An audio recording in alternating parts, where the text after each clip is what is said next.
voilà, c'est à toi la parole. Il va vous lire sa nouvelle Gloire perdue qui a remporté donc le premier prix.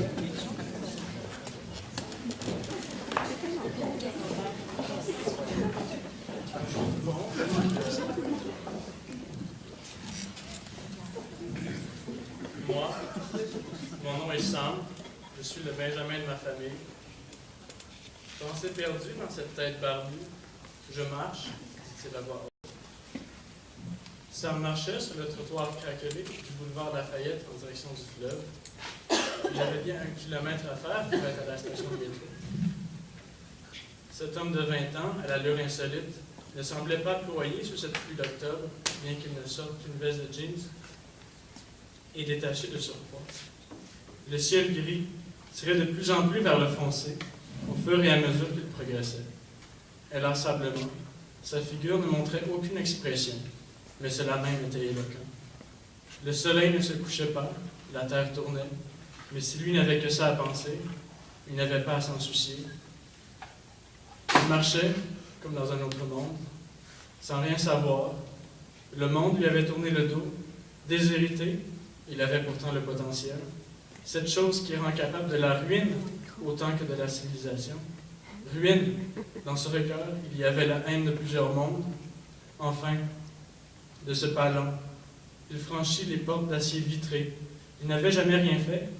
Il avait eu 1 ou 2 chances, mais qui réussit en 2 chances? Pas de travail, pas de collège. Seulement ce monde virtuel lui réussissait. Pourtant, il lui avait aussi fait défaut.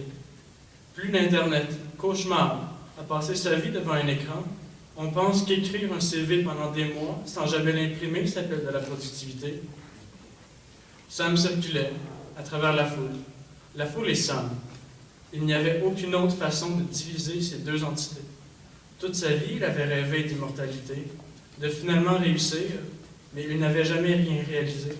Peut-être que de se savoir un potentiel, mais aussi de savoir qu'un coup réalisé, ce n'est plus un potentiel, veut dire qu'il vaut mieux ne jamais utiliser son potentiel pour rester libre, mais esclave de cette ouverture. Il alla aux toilettes, urina et but l'eau du robinet parce qu'il avait soif. Il voulait être libre. Il ne voulait pas être l'esclave du confort, car le confort l'avait rejeté. Esclave de ses besoins, manger et avoir faim, il devait y aller, partir. La liberté. Quelle grande vérité, mais aucune vérité. Je ne crois à rien, pas même à la vérité. Ses pas la menèrent sous terre, et il sauta la barrière pour courir et entrer dans la rame avant qu'elle ne décolle. Tout resta derrière. Le noir défile. On avance sans rien, ni voir, ni percevoir. Pourtant, on avance. C'est la vérité, mais il n'y croyait pas davantage. Il pensa, quoi faire d'autre? Il aperçut un journal par terre. La une disait, le mouvement Occupy Wall Street arrive à Montréal. Que cela peut être démotivant. Savoir que les pauvres s'appauvrissent, que les riches s'enrichissent, mais c'est très logique. C'est la lutte des égoïsmes. Il n'y a pas d'altruisme, ni même de moralité, seulement soi. Jean Drapeau, Sam monta les escaliers, sorti par cette soirée froide et pluvieuse. Les abords de la station étaient aussi déserts que la signification de ce mot. Il marcha doucement, sur le bricolage de la chaussée, et s'en alla vers certaines plates-bandes de fleurs. Ensuite un boisé. Il y avait lui et le monde, ni plus ni moins. Il y avait lui, pas les arbres autour. Il choisit un sapin aux branches basses et tenta le lit d'épines, à savoir s'il était sec. Il n'y avait que lui. Il n'avait jamais rencontré personne. Sam s'endormit tout juste après s'être allongé autour du tronc. Ses rêves parlaient de feu, de camp et de batailles épiques.